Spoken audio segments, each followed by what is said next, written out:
coming. Curtis, you good back there? Okay. We're going to start with some opening statements, first from Travis, then Coach. We have microphones on both sides when we get to questions. When you ask a question, please just identify yourself and where you're from. Travis, we'll start with you. Good afternoon. Thanks for being here today. This is a good day for the University of Kansas, and we're grateful to have a chance to share some words with you. Without a shadow of a doubt, our entire university, community, leadership, and athletic department have taken this nearly 6-year IARP process incredibly seriously. And I'm thankful to the IRP for recognizing the facts and instituting a thorough and objective process. Today's decision by the IRP supports what we have said from day one, that the major infractions we were accused of were unfounded, and specifically the panel decision unequivocally confirms that our coaches were not involved nor had knowledge of payments to student athletes. While doing our due diligence throughout this process, we did acknowledge lesser infractions for which we have self-imposed penalties, if you'll recall from last fall. And regarding the additional penalties announced in today's decision, we accept those and will move forward. Significant resources, energy, time have been given into this process, and it put a great deal of stress on our leadership team, our coaches, our student athletes to ultimately get to this outcome today. And I want to be clear that we continue to stand firmly and believe firmly in our compliance program at the University of Kansas and our compliance staff, and we'll continue to invest in and support that incredible team as we move forward. I'm also very, very proud of the character and integrity in which our coaches and staff operate, including and even highlighting our men's basketball program, Coach Self, Coach Townsend, the entire staff around them. There's a culture of compliance that really is firmly ingrained in our entire department and certainly in our men's basketball program. I want to express sincerest gratitude to Chancellor Girod for his unwavering support and leadership throughout this, and to Coach Self for his leadership in the way in which he's handled at times certainly difficult process, and his leadership of the very best basketball program in the country. Coach Self's always had our full trust and confidence in how he runs his program. That has never wavered, and it will not certainly going forward. We're excited to turn the page. We feel really good about all the things that are going on within the department, the momentum, certainly the upcoming season with this preseason #1 men's basketball program. And we know our fans feel that culture and that excitement. And I'll just conclude by emphasizing this point that we do things the right way at the University of Kansas, and that will continue to be a hallmark as we move ahead. Hey, all. Hope everybody's well today. I'd like to comment on the back of what Travis has said. I'd first like to start by thanking the IRP for their professionalism and the fair review of the facts throughout this entire process. I also want to make sure I express my sincere gratitude to Chancellor Girod and to Travis Goff for their support, leadership, and alignment that exist within our university and our athletic department. And I'm very, very proud to be the head basketball coach here. As Travis said today, as Travis just said, today is a good day for Kansas basketball. And the findings that the panel found reiterate that our staff acted with integrity and honesty and had no knowledge of payments to student athletes. While this has been a very long process, I'm appreciative that it has ended and where it has ended, and I am eager to move forward without this cloud hovering above our program. Okay, we'll open it up for questions. Microphones on both sides. Hey, Coach, Shea Wildebohr, JayhawksLane.com. You said all along for many years that when this was all said and done, that story would come true. How does it feel today? Are you happy with how it all played out, and now that it's over? Yeah, I'm very happy that it's over. I'm certainly happy with the end results, and at the same time, don't feel like a celebration mode, because this is exactly what we thought the end result would be years ago, and it's taken such a long period of time to get here. But I am pleased with the findings, because the findings are accurate. Travis, Henry Greenstein, Warren Journal World. You mentioned the self-imposed penalties. Now that the case is concluded, I wanted to ask, what went into the decisions of selecting those penalties, as well as the juncture at which you imposed them? I think when you rewind back, probably, gosh, it's been 15, 16, 17 months ago when we were discussing at that juncture going into the fall, whether or not to self-impose. I think it was a lot of it was in the spirit of just wanting to move forward, wanting to have finality to this. I think that was an anchor of those discussions. And we used some of the guidelines the NCAA provides in terms of penalties to help align with where we landed with our self-imposed penalties, and it feels as if they were probably on the heavier end of things, but we were willing to do so in order to give everyone the best chance to move forward. Mick Schaefer, KCHB 41. Coach, did you feel like the vacated wins, the banner, the streak, all the stuff that goes along with that, did you expect that, and do you feel like that was fair? I actually did feel like it was fair, and I actually felt like it should have been done. By the rule, we had a player participate while ineligible due to an illicit payment that we knew nothing about, but he was still ineligible while participating. So the 15 wins that occurred while Silvio participated in the 2018, he didn't play in 17, but the 2018 spring semester, I believe are warranted to be taken away, because that is the rule. And if you take away the wins, you naturally take away a banner, because the banner wouldn't have existed without the wins. Are you guys forced to take it down and all that stuff? How does that work?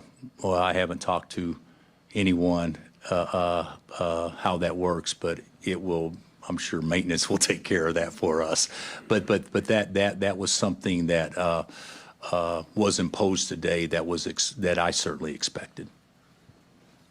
For both of you guys, what does this say about the NCAA and this whole period that they went through, where you had some schools, they put the hammer down for seemingly nothing, and then others? Can you talk about the inconsistency and what this did to college athletics?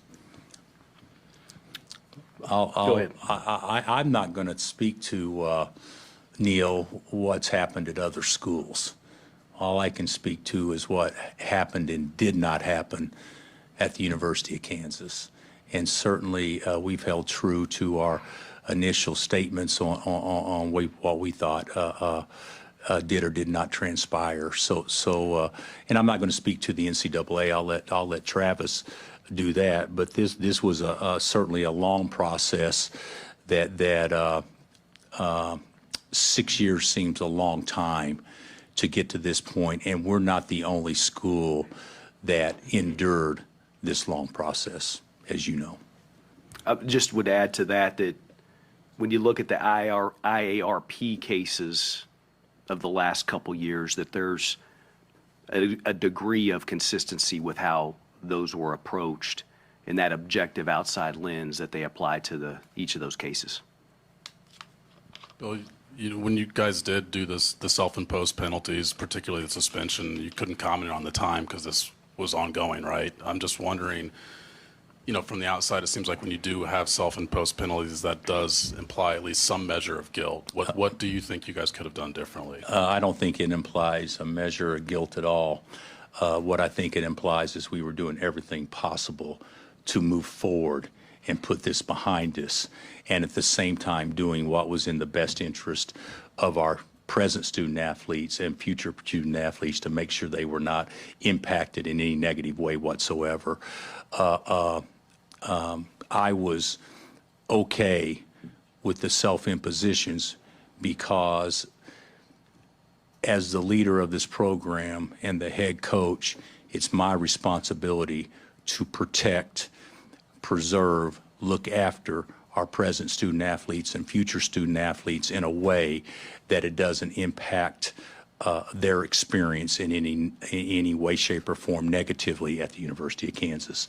And so in order to do that, the talks and the self-impositions was a way to make sure or to give us a better chance that occurred. And just what have the past 6 years been like? Well, there's been some good times in the past 6 years. You know, the thing about it is in my coaching journey, I've had a lot of good, and I've had far more good than not good. But you understand, as a coach, you can't expect for it always to be good, and you deal with the things that aren't so good. I've said this many times. I love my profession, and I would rather be doing this and impacting youth than any other thing I could possibly do with my time. So it sucked. But over a course of 35 years, don't you expect to have some periods of time that aren't that great? And so I think that myself and my staff have handled it very maturely, to be honest with you. And we've dealt with this in a way that we're going to go through this. This is how it is. In the short term, it won't last forever, but it's not an excuse to impact how we do our job. Coach, I'm wondering, just from a recruiting standpoint, 6 years, how impactful could today's decision be or potentially be moving forward? You know, Shay, I think from a recruiting standpoint, there's no doubt this has impacted recruiting. I'm not sure it's impacted recruiting recently as much as it was 3 or 4 years ago, because the reality of it is I don't think this is as talked about today as what it was, 3 or 4 years ago. So I think, and my staff knows this, I think our recruiting will be impacted favorably, but I don't know if it'll be a huge impact, because I think my staff's still done a pretty good job in the last few years recruiting players that are difference makers here at the University of Kansas. Bill, I don't want you to go player by player or anything like that, but you've talked a lot about the impact on your kids, and I just wonder, with this group specifically, how happy you are they don't have to hear about this, but also over that time, all those guys that had to answer questions and have this hanging over, I mean, how happy are you for them too? Well, this group, we met with our group today when we found out what was going on before we knew what the actual findings would be, and told them basically that we didn't know exactly what to expect. And to be honest with you, the vast majority that have been here know that we've been doing this for a while. Some of the players we have actually talked to about during the recruiting process, the young guys, that it doesn't register with them as far as being anything that could impact them. So because it was so long ago, some of these kids were in junior high or maybe the end of elementary school when this started. So I think the players that impacted the most were the ones, in that 19 and 20 or 21 season. But since then, it doesn't feel quite the same to me, because it's been such a long time ago. Sure. And you mentioned the maturity of your staff. How about those guys, those players, and how they handled it as well? They were asked a lot, obviously, not as much as you probably, but. My staff? No, your players, those players that you were just talking about. Oh yeah, well, those guys. When you coach a group of young men, regardless of sport or young ladies, it becomes more than a team. It becomes a family, and so with a family, you deal with ups and you deal with downs. And this is something that we have dealt with, but we've been very straightforward and forthright and honest with our guys and where this is and how it could potentially impact them. And they've handled it like you would think mature young men would. So very, very proud of them because if you go back and look at it, this could be a cloud that you always have something in the back of your mind thinking, well, what if? And they eliminate the what if and press forward. And I think we as a staff had done the same thing. My staff did the same thing as well. Travis, I know this predates you, but I'm wondering, has this case impacted at all the way you would have coaches interact with interests outside the university, not just Adidas, but like other people who are in that same sort of domain? Well, I think, Henry, again, we've had a long-standing commitment to rules education, to compliance, and that's really truly been embedded in the culture and the fabric. Certainly when this case presented itself, this department, again, way before my arrival, did a lot of things to continue to enhance the way it viewed, whether it be partners, sponsors, et cetera, but it was just complementing things that were already in place. And so I think as the world of college athletics has evolved, we continue to keep compliance front and center. We've done so in NIL and in every other aspect. And I don't think it's really had a profound change on how we've operated because we've already been at a really high level in that space. Bill, you've mentioned a cloud a couple times, the cloud of just this hanging over you. I wonder if you feel like at this point with the penalties that have been, I guess, enforced, was the cloud more of a penalty than anything that you're actually, dealing with? I think at this that's point? a great question. I would say the unknown was probably as much of a penalty as anything. Going a period of time that we did with the unknown and not knowing how to address it or how to attack it. But I'll make one thing clear: the penalties that were imposed today were basically the vacation of wins. The 3 years probation and the other penalties that have been discussed were self-imposed penalties that we knew that we were going to deal with because we had self-imposed those before the ruling ever came out. Travis, could this happen again? And do you get the sense that maybe there's been so much change at the NCAA level? Do you think that with the changes that they drug your program through the mud for 6 years, and you're not the only one. Do you think that the process is going to be expedited so that this doesn't happen again? Well, I know that's one of the things they're looking at in particular as it relates to NIL is the enforcement process to ensure that, in particular in these more egregious NIL inducement situations, that they have a process that's a lot more efficient. So they're in the throes of, I think, building that out. I'm optimistic that it'll be a much improved, much more efficient, much more timely exercise going forward. So I think that's one of the positives coming out of this long journey and putting a conclusion to the IARP segment of enforcement. And I think there's a chance for it to be better at the end of the day. And I think we're optimistic on that. We will have contributed to a better exercise, let's put it that way. Any more questions? I wondered, looking back, the 3-day hearing, how important was that and how professional was the IARP? And when you left after that marathon 3 days, how did you feel? It was incredibly important, Gary. The team, some of whom are here today, were exceptional in helping us prepare. We've got such a great team within athletics up on campus, certainly the legal team involved. So the significance of preparation, the alignment, it was so important for us to be fully aligned going into that hearing, consistent with our approach. And that's how it played out over the course of those 3 days. And the IRP, I think in particular, you asked about, was incredibly professional and ran, I think, a really effective hearing over that time.